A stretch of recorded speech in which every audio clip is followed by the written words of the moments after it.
From the studio at the Connecticut School of Broadcasting in Charlotte, this is Adrian Brown with As the Buckle Turns. What's up, bucklers? And all new people who may be tuning into this, welcome back, no matter where you're tuning in at. And matter of fact, just to let you know, you can tune into this on multiple platforms: Spreaker, Spotify, iTunes, Google Play, iHeartRadio, Stitcher, Castbox, Tumblr. The audio goes to videos on YouTube, and you got limited episodes on Soundcloud and Podbean. So please, there's multiple places you can find this. There's no excuse for you not to be listening to this. You know, we're going to make this the biggest thing ever, little by little, of course. But I welcome you all in, no matter where you come from. And please also give a like, subscribe, share, follow on all social media platforms. Everything will be in the description to wherever you find these podcasts. Just click on the descriptions. You'll be able to find everywhere you can, get in contact with me, follow me, shoot me a message sometimes. Let me know what you want to talk about or anything like that. I'm always willing to engage in feedback within reason. Like I said, we're all in this together. So let's do this together. All right, then. Where to begin today, everybody? Well, like they always say, plans are always subject to change. You may think about talking about one thing and then you eventually get into something else. And my initial plan for this episode here was to talk about a Raw and SmackDown review. And then immediately I came across something that just blew all that away. Finally just getting a chance to watch the Ultima Lucha Cuatro second part. So there's not going to be a third or any further part this year. It was a 2-hour finale to Ultima Lucha Cuatro this year, and I'm not gonna lie, it's become the talk of the internet. It seems, become pretty much the talk of all wrestling talk all this week because of the ending. And you know what? I'm gonna just go over the show. I just figured I'm gonna do that today, so I'm not sure how long this episode is gonna be because honestly, I looked at Raw and SmackDown earlier this week and. Honestly, there really isn't much to talk about from that show. From either show, really. I'm sitting here, like I said, I had some notes on it, but honestly, it probably just immediately just evaded my mind after the fact because I didn't even bring the notes with me to the studio. It just didn't dawn on me to bring them with me. I got my Lucha Underground notes with me because that stuck with me a little bit more. But honestly, I have no notes for Raw and SmackDown. You got the typical, if I can just think of anything that may have stuck out, the Rey Mysterio Almas match on SmackDown was one thing. Whenever Almas is in there with another luchador, he's always going to step it up a notch. And then, you're in there with Rey, you're in there with a legend. It's always going to bring out something different in some people. And honestly, I'd love to see those two guys just battling it out with those other guys on 205 Live. But honestly, we know Rey has transcended Cruiserweight. He and AJ are the two small guys who transcended their weight class to the point they're not even considered cruiserweights anymore. So sending Rey to 205 Live would probably be a demotion for the guy. None of those guys are on his level. And honestly, Almost has potential to get there too. The English barrier aside, the guy is pretty good. I'm going to give props where props is due. He was a surprise NXT champion for me when he actually won the title from Drew. But I'll get on Drew in a second. But honestly, when he actually won it, it was kind of a surprise for me. And he was actually a pretty good champion. The moment he debuted, I'm just like, oh, he's one of those work rate guys. But I don't know, there was something extra about him that stuck out a little bit for me. And I always knew he'd probably go on to bigger things. But I never thought he'd reach the level he reached in NXT, and he's slowly but surely building up his reputation on SmackDown. Maybe I'll get into him another episode or something like that one day, because he's one of the few guys I know. A lot of these people these days, he's one of those guys that they put over a lot that I can actually get into. So, like I said, we can disagree on some things, and we can agree on some things as well. Like I said, I'm not 100% diametrically opposed to the opposing view, to the other side of the bubble. For me, I'm not. Like I said, I don't think any of us are 100% are on a lot of things. I know a lot of them may think we are, but that's what a lot of them get for thinking, if you ask me. And of course, you got the dueling promos between Becky and Ronda leading up to their match. And like I said, they're going to be doing the whole, champions versus champions, SmackDown versus Raw thing again this year for Survivor Series. So you got AJ versus Brock, you got Seth versus Nakamura, you've got Ronda versus Becky, you got the SmackDown Tag Champions, The Bar versus the new Raw Tag Champions, the Authors of Pain. And that's something else that happened on the show. Both of these shows were in Manchester, if I'm not mistaken, so they were overseas. The shows were pre-taped. A lot of the stuff got spoiled on Twitter if you guys were looking for it, but spoilers, whatever, these days, it doesn't really matter.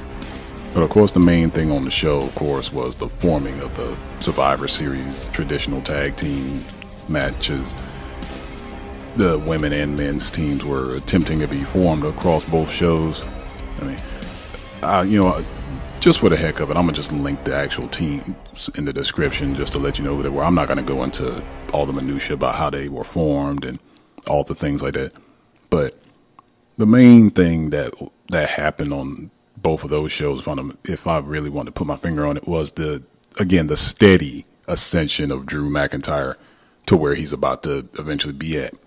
And it's like, when it comes to Drew, I let you guys know how I felt about that, I believe, last episode. But Drew, to me, and this came to me as well during, a GIF that I had saw on Twitter when it came to Roman Reigns. And honestly, I'll be honest with you, I mean, I randomly click on certain other, YouTube personalities and I listen to what they have to say about certain things. And one of the guys I came across, most of you guys know this dude, Good Mic Work or whatever his name is. And he has the same opinion that a lot of people have about Drew McIntyre. They say he has a lot of the same attributes that they may not like about Roman Reigns, just on like an elevated level. But, things like, his looks and the hair, dressed in all black and things like that. Well, they're just like, why not just put Drew in that spot because we just get a better version of Roman Reigns? Okay. Here's what I'm going to say about that. Drew is nowhere near as cool as Roman. Let that sink in for a second and really think about how, if you're going to juxtapose those two guys beside each other and how they act, even their outside wrestling, appearances and personas, even how they act on television. Even when Drew was trying to be edgy and things like that, and other promotions, especially like Impact and things like that, Drew, in my opinion, no matter how hard he tries to be, edgy, no matter how much he tries to, connect with the fans, he just continues to come off as corny. And the more he's in his, babyface role, he becomes boring. And here's the thing. When I watch Roman get out there, he's having fun. When he's got a smile on his face, he's like doing, mocking people and things like that. It actually looks cool when he's doing it. If I imagine, Drew out there trying to do DX crotch chops to mock wrestling when he's wrestling Triple H or something like that, it would look so dumb if he tried to do it, because he's so robotic. He's so stiff. Plus, he already has, his body is weird anyway. And it's just like, and I have to think about it, it's like, whenever Roman's trying to do things, he looks cool doing it. And the more I would notice when Drew would try and do smaller things like that, whether he's trying to mock somebody's hand, or whether Roman's trying to mock somebody's hand gesture or taunt or anything like that, sometimes he'll actually do it better. Whenever I would see Drew try and attempt something like that, it would always look forced. Do you understand what I'm saying here? So, yes, you get a lot of the same attributes between the guys if you put them together, but I'm like, there's a cool factor about Roman that Drew is missing. And I don't think the kid, like I said, he has nothing that you can imitate. He has nothing you aspire to want to be. Like I said, the kids will always mock the fist cock and things like that. Little things like that matter. Drew is just, honestly, he's a sometimes I look at him, he's a creator wrestler with a Scottish accent. And sometimes I can't even take his voice on the same lines as Seth. I've said that before. And y'all know how I feel about Seth Rollins' promo voice. It's just horrible. Especially if it lasts any longer than like 5 minutes. I'm just like, I got to turn this promo off. And sometimes Drew can get the same way. I mean, I don't know if he's trying to force. Like I said, his regular talking voice is not that bad, just like Seth. So it's just like, I don't know. He has good attributes. He has bad attributes. But without that extra, like I said, you can have an it when it comes to like look and presence. But if you don't have that extra thing that somebody just can't put their finger on, you don't really truly have it overall. If that makes any sense. And that's a lot of times what I see when people want to put Drew in that spot. And a lot of times I always think about how they wanted no parts of him when he was in his initial run, when all they had to do was really just be patient. He'd probably be at this point right now, instead of having to go kill himself on the indies over there in Europe, in little tiny feds back and forth here, till he finally got a chance to be world champion in TNA or Impact, and then finally went to NXT and won the title. And probably 2 very lackluster title runs, if you ask me.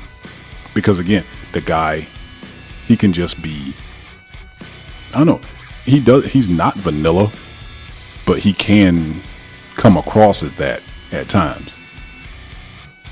Because he's got the look, he's got the presence, but there will always be something missing with me when it comes to him that I can never put my finger on. And I guess the cool factor will always be it.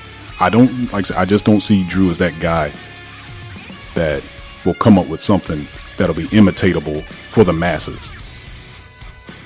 He'll come out there with that scowl on his face, beat the crap out of people, look the part, act the part, cash his check.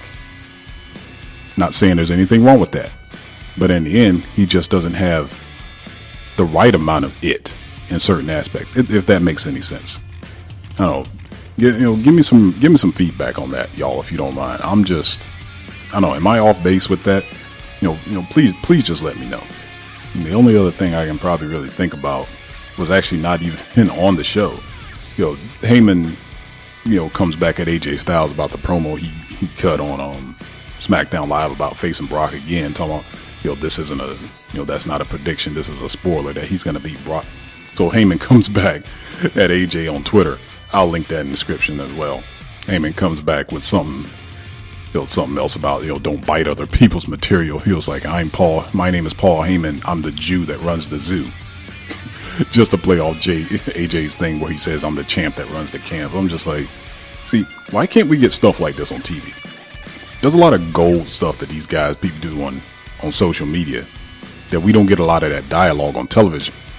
Perfect example, the Ronda and Becky back and forth on Twitter these days, where Becky's actually killing it on Twitter, but she's bombing on TV. I'm not gonna lie, it's just coming off its force. But on Twitter, she's absolutely killing it, which is a cool thing. But yeah, I mean, it's kind of sad that I don't have much to say about both of those shows. And we're going into one of what used to be one of the big 4 pay-per-views of my childhood. I mean, can we get back those weird little teams that people used to put together, 4 and 5 man teams that made no sense, and they give them some sort of weird nickname or some sort of weird gimmick? I mean, can we get back to that? I don't see any problem with any of that stuff anymore. But anyway, on to Ultima Lucha, Cuatro. This was a pretty packed show. And they go all out for these events. And we open up the show. We got El Dragon Azteca Jr. versus Phoenix. 2 out of 3 falls. And okay, they split the first 2 falls. And Cuatro comes out and makes fall number 3 falls count anywhere, which kind of upped the ante a little bit. And Melissa Santos, if y'all were watching last season, she developed a little bit of a relationship, in quotes, with Phoenix. And him coming back as Dark Phoenix after what Katrina and Mil Muertes did to him earlier in the season. He comes back as like Dark Phoenix, I guess, wearing all black and things like that. And Melissa Santos is their ring announcer. And like I said, they had a little bit of a relationship they formed the previous year. But eventually she kind of interferes in the match in her own little way. trying to get El Dragon Azteca to take it easy on Phoenix because she's like, that's not really him and things like that. The distraction was just enough for Phoenix to hit the Firebird driver and win the match. Melissa was so emotional after she actually left, which we'll get into now. And the next is Mil Muertes versus the Mac in a death match. Say that, call that whatever you want. And but before the match begins, Cuatro comes out there and he announced that Melissa had left the building because of, storytelling 101. This is what Lucha Underground does. They do a good job of that. And says she won't be coming back.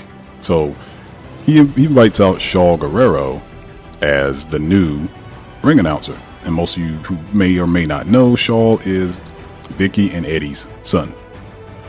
That's right, the daughter of the great Eddie Guerrero and a Miss Excuse Me, Vicky Guerrero. But Famous B comes out there and interrupts her.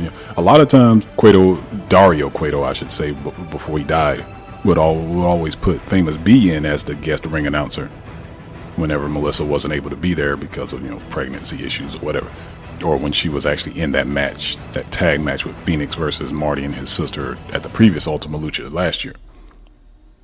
But eventually, little smack talking begins. Vicky, oh my gosh, I just called her Vicky. Shaul and out of nowhere appearing Chavo come out there and they beat him down. Chavo finishes him off with the frog splash after Shaul hits Famous B with the Three Amigos, and that was pretty classic. A couple of Guerreros beating down somebody. That's pretty cool. Mil Muertes versus the Mac in this death match. It finally gets underway after she makes the announcements. Mac goes over with a stunner after he hits Mil in the head with a brick and puts him in the coffin. Throws a couple of drapes some beers off the coffin after the fact. And if I'm not mistaken, I believe Mac is undefeated at Ultima Lucha. I can't remember because I might have to go back. Cage might have beaten him at the first one. He may have. But as far as I know, I believe he's won all his other matches. I might have to go back and check on the Cage one. I don't know, maybe I have to check one of those weird websites that actually keep track of that stuff. Might be the only time things like that are actually useful. But this is actually Mil's first defeat at Ultimate Lucha. He won a match at all the previous three. And let's see here what I got next. Okay, we got Johnny Mundo versus Matanza with a Sacrifice to the Gods match. Like I said, these matches have these names, and majority of the time, it's like the rules in Lucha Underground are so loose anyway.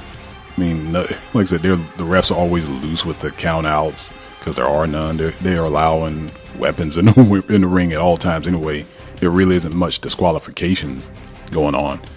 So take the names of these matches as you will. Johnny has the Gauntlet of the Gods. He comes out there with it. No idea how he got it. We'll get to that in a little while. Matanza comes out with a new look.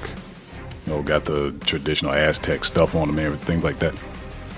Pretty cool. The Gauntlet is the story of the match. Johnny's trying to, after Matanza rips it off him and throws it away, Johnny's constantly trying to go get it. Matanza's trying to keep him away from it. Easy storytelling in the match. But when you got this supernatural feel to the Lucha Underground story overall, you need stuff like that to make things move along. And eventually, Johnny does get it, after Matanza throws it away a few times. And he actually goes over with like 4 legit now. I'm going to say this. Johnny basically hits Matanza with 4 Superman punches with the gauntlet hand after he retrieves it, including the last one from the very top rope. Let that sink in. And honestly, I think he might have did that on purpose after something he had said about Roman a couple years ago in a certain little interview. But then the post match comes up. Aerostar and Johnny are backstage, and Aerostar is telling him Johnny in Spanish that he's like a deal's a deal or something like that. And he's like, what you feel is power, but it's not empowering you. It's really destroying you, and eventually if you don't take it off, you'll be an empty shell or something like that. So Johnny hands it back over and says he's going to go celebrate with his wife. And then the main event comes. Like I said, these matches were pretty long. You might have to go online and find them somewhere yourself. I'm not sure if they're going to keep them on Hulu or Netflix or wherever they were, because there's word coming down that they were taking the first couple seasons off of Netflix. I'm not sure what that's going to mean. I mean, I'm not going to start any rumors here or anything like that. You could, I mean, hopefully, I'm going to speculate anyway, just for the heck of it. Hopefully that means they're going to get their own deal to distribute those episodes on their own. I'm not sure how, because having those things on Netflix was a huge deal. So, anyway, if you can find them again, maybe, I don't know, somebody may have recorded them on YouTube or something. Go find these matches. They were pretty decent length matches. A lot of high spots, a lot of blood, especially in this last match. Marty Martinez, the champ, versus Pentagon Dark, the former champ, who he cashed in on to take to take the title from him. And like I said, it's a bloody match. We had forks, we had gasoline, glass panes. I mean, lucha destroyers off the desk and things like that. Crazy match. Lots of spots. Very physical. Lots of blood flowing. It's a typical visual of a main event match in Lucha Underground. Something you may need to go check out. But in the end, Pentagon goes over with a package pile driver on 6 chairs. There, he has this little spot where he sets up the chairs and he'll stand on it and pile drive them through the chairs. He's done that before, if I'm not mistaken. But he actually goes over and becomes a 2-time champion. The only other 2-time champion is the guy he beat for at Ultima Lucha 3, Prince Puma, aka Ricochet. And but something similar is about to happen to him. Something similar is about to happen to Pentagon. That happened to him that he did to Prince Puma last year. Reclusa comes in. Most of you know Reclusa. That's Chelsea Green or Laurel Van Ness. She comes in and breaks up, Pentagon trying to break Marty's arm. And here's where it all gets thrown sideways. Okay, Vampiro, we all know, is on the desk, doing commentary with Matt Stryker. He has also been involved in storylines with Pentagon being his, quote, master, training him up in a way. And honestly, ever since the first season, the way Vampiro puts Pentagon over on commentary, a lot of people in this business can take notes about that. I mean, seriously, they can. Because he did an excellent job of always putting him over when it came to things like that. And, it's like he wanted to give him the rub in the ring as well, even though Vamp had been out the ring for so long. But, they've had like their history at Ultima Luchas. They wrestled at Part 1. Pentagon attacks him at the end of Ultima Lucha 2, basically feeding off his blood. Vampiro goes back and helps him get the title at Ultima Lucha 3. After he had cashed in the Gift of the Gods on Prince Puma a week later. And now Vampiro comes in to help him from being beat down by Marty, and Reclusa hands the title over to him. But then then Vampiro kicks Pentagon in the balls after he hands the title over, and they start beating the crap out of each other again. But then out of nowhere, Pentagon gets attacked by this dude who almost looks like a smaller version of him.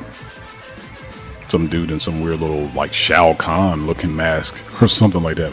If you don't know Mortal Kombat, go look it up. You'll understand what I'm saying. But it looks like a mini Shao Kahn meets Pentagon Dark, basically. And Vampiro reveals that's his actual master. They beat down Pentagon. And then here comes Jack Swagger, to cash in his Gift of the Gods Championship on Pentagon. Like I said, the same thing to a point that Pentagon did to Prince Puma last year at Ultima Lucha 3. So you win the title, you lose the title. So I don't know, maybe Pentagon's going to be a 3-time Lucha Underground champ next year. We'll see what happens. But Strong cashed in, new champion. And here's where the fun starts. Every single time Ultima Lucha goes off, there's this long 10 to 15 minute scene at the end full of a lot of traditional Lucha Underground cut scenes and vignettes. All right, here go the final scenes right here. This is some fun stuff. This is probably the best, closer since they started the whole show.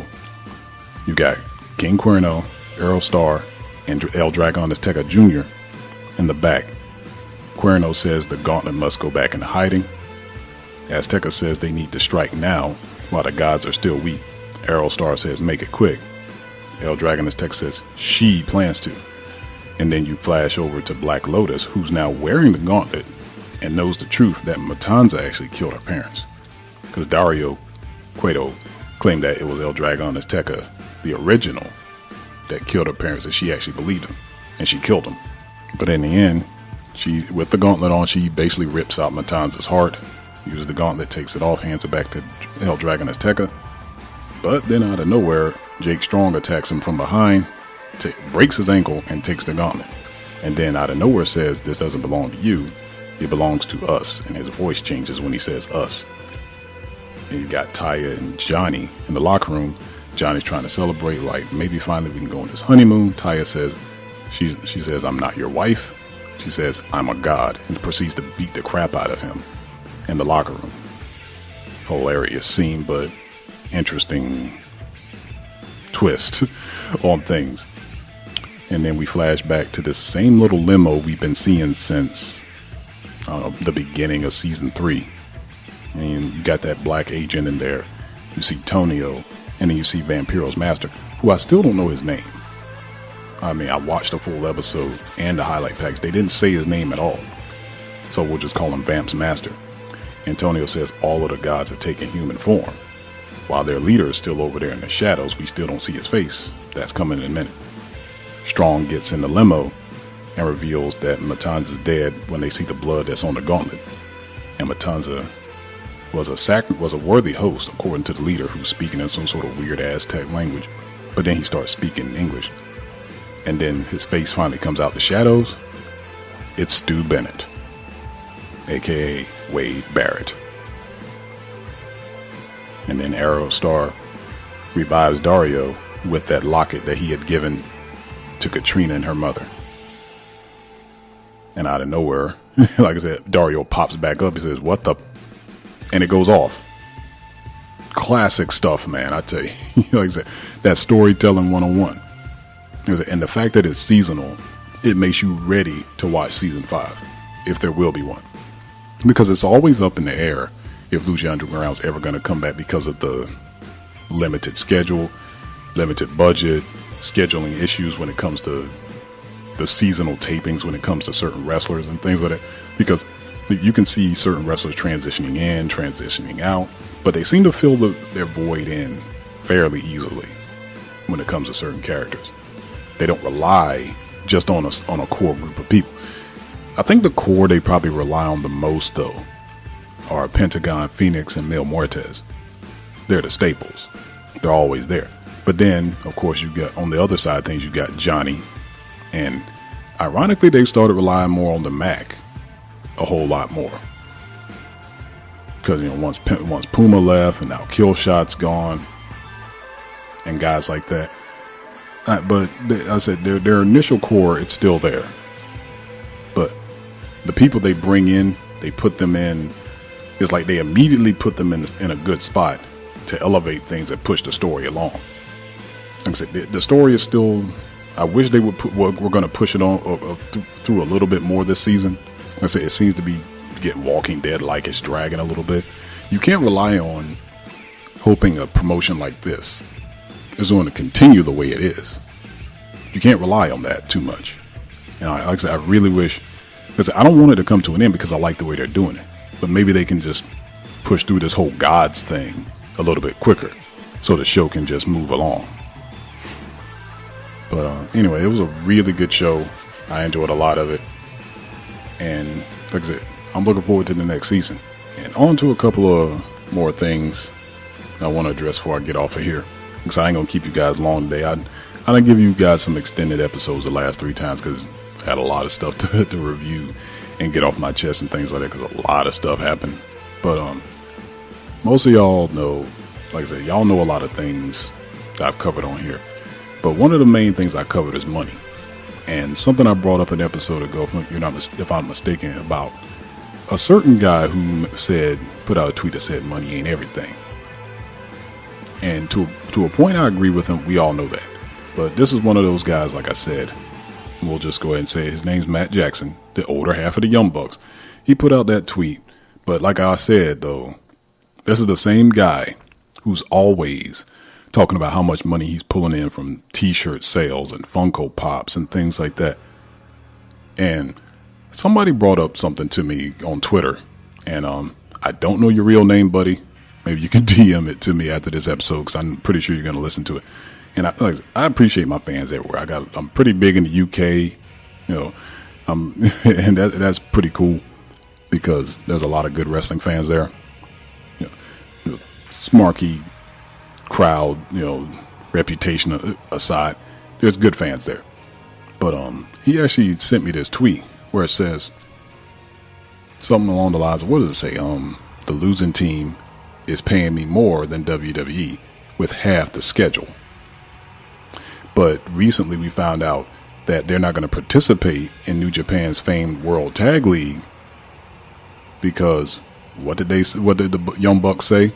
The New Japan doesn't pay them enough to go through that.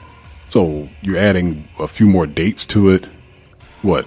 It's still not going to be close to the WWE schedule. But what happened to, the losing team is paying you more with half the schedule? And something about that clicked in me, and I wanted to talk about real quick. Are you really working half the schedule outside of WWE? And I addressed this I believe in the Shackles episode as well, back in episode 4. I'll probably link that at the end of the YouTube video when you guys see it. But I thought about it. Are you really working half the schedule when you're actually setting up more of these dates? Number one. And the number two thing I thought about is this. You're working half the schedule, but the one thing you're doing in a lot of those matches is working twice the match and taking 3 times the bumps that you would be taking in WWE. So which one balances out? You're working that, quote, soft style for 300 days a year in the WWE, or you're working that hard style 150 days a year and probably twice a week a lot of times at multiple promotions for, more money, because you can ask for more money because of your reputation at these lower promotions. So is it really half the schedule if your body doesn't really heal up like it should? If you're taking unnecessary bumps, if you're getting these weird lacerations and, probably need more physical therapy to heal after these crazy matches and things like that. Is it really all balancing out for you guys? I mean, you can brag about the fact that you work half the schedule, but like I said, you're spending a lot of time on airplanes. You spend a lot of time driving from town to town. More so than anything. Especially if, like I said, a lot of time on airplanes if you're working overseas or something like that. So really, are you truly working half the schedule if you're killing your body as much as I think you are? Like I said, I watch some of these matches and these crazy bumps these guys be doing. Don't get me wrong, there are these goofy little 6-way drop kick spots. Of course, that's not going to kill you. But when you're going to the bigger shows, competing for titles and things like that, these guys are such marks for themselves. They're going to up the ante every single time. If you're constant champions like guys like the Young Bucks, majority of the time, every match is a title match. Think about that. So these guys are going to try, that are coming after your titles, even at these smaller shows. No matter how much you want to try and scale it back, they're going to bring it. So good and well, you're going to have to step your game up a little bit too. Does it all really balance out? Like I said, I would love to sit down with those guys and really ask them that. I would love to just ask them one simple question. Physically right now, how are you feeling? And I would love to hear the honest. I would wonder if they would be 100% honest about that question. Especially after they've gotten some sort of big little round from, flying overseas to Japan, staying there, getting adjusted to the time zone, wrestling a couple times there, coming back to the States, probably going to PWG or something like that. Again, killing yourselves with the time zone difference. Then having to go through probably a 2-match run or something like that week. While again, still making sure you eat right. I'd literally just like to sit down and ask them, how are you feeling? And I really do wonder if I would get a 100% answer, 100% honest answer, I should say. And one more thing, somebody wanted me to talk about, like, when people give me suggestions, I do listen to them. I take them to heart. And somebody wanted me to talk about the lack. I'm not going to be able to get into this 100%. I may try and expand on it, maybe next episode. Somebody wanted me to get into the absence of, especially in the WWE and probably in general in wrestling, outside of something like Lucha Underground, the lack of gray characters. You know what I'm saying? Not everybody's so pigeonholed. This will probably go into the previous episode about orientation. Everybody's so pigeonholed into wanting to be good guy and bad guy or heel and face. There aren't a lot of anti-heroes anymore, folks. There aren't any guys who will do whatever it takes to do the right thing. You know what I mean? There aren't enough guys who, even though they probably have a more despicable orientation, will still show they have a little bit of a soft side, if that makes any sense. You know what I mean? Like I said, there should be more characters like that. If Vince McMahon tells you, you're going to be my babyface champion by hook or by crook, he's going to make you his babyface champion. I said, there isn't a Stone Cold Steve Austin anymore, where, you know, he wasn't necessarily the goodest of guys, but he wasn't necessarily like despicable, you know, bad guy, even though he did bad things to his boss, because his boss was the system and he was the guy that was trying to buck the system. There aren't too many guys like that now. However, if you actually, I'm gonna get into, you've probably heard me mention reality wrestling a few times, and a friend of mine brought up a good point, who's very familiar with that promotion. I'll give him a shout out one day. You know, he'll probably DM me about this in a minute.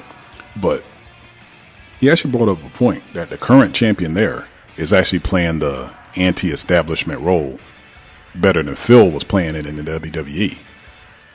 And I had to think about it after he said that. I'm just like, you know what? You're probably right, because listen, he's not necessarily a good or a bad guy. He's kind of neutral, because he's trying to buck the system because of the way he felt he was treated. You know, he's like, I'll defend this title when the money's right, or something like that. And, you know what I'm saying? We need more characters like that, where it's just like, I'm not a good or a bad guy. It's just like, you know, I've got something I'm fighting for, and I've just got something I'm fighting against. You see what I'm saying? It's like this is what this is what I go back to in the episode 15 in orientation. It's like, this is what I stand for. I'm fighting against what doesn't help me stand for what I stand for. You know, and I'm protecting what I stand for. I'm not necessarily, like I say, if you want to cheer me, that's cool. And if you want to boo me, that's cool. There isn't enough of that now. And the most glaring example that you can ever come across of that, like, be honest, I'm pretty sure I got some manga and anime fans that listen to this. What's Dragon Ball without Vegeta? Vegeta is the ultimate anti-hero. The bad guy who just became, you know what I'm saying, who got a heart, got a family, and became one of the best allies of the hero of the show. Even though Vegeta will never be the hero of the show. Kakarot will always be the hero of the show. Period. But without Vegeta, does that story move like it should? Does his transformation into what he became will always make the show better? And we need more of that in wrestling. We need guys, you know, who may be despicable but make some sort of transition, you know, back and forth. Or maybe, but we also need that person who stays in the middle. We need that person who will just be like, you know what, this is who I am. Whether you like it or don't like it, I'm cool with it either way. I'm standing for this. Come along with me if you will. Stand against me at your own peril. Something like that. If that makes any sense to everybody out there. I wish we would go back to that sometimes. Because there's nothing wrong with a good, you know, buck the system guy. I know Phil tried to pull it off, but I don't know. Eventually he just came across as a crybaby. More than anything. You as Michael Hayes said, on the guy's own DVD, he could be a moody prick. And sometimes, that could probably damage your character in real life and on screen more than anything. So please, ain't nothing wrong. Like I said, if I can just quote Obi-Wan, as he said in episode 3, only a Sith deals in absolutes. Only a smart deals in absolutes. Period. It's not just good and bad. There is some gray area in between. Black and white, sure. Ain't nothing wrong with some shades of gray. Think about that. That's as the buckle turns for this week, everybody. Now, I don't know. There were some things to talk about. Like I said, this would have gone on a little bit longer if I had talked about the Raw and SmackDown side of things. But I don't know. That Lucha Underground show was so good. I just had to give it its own episode.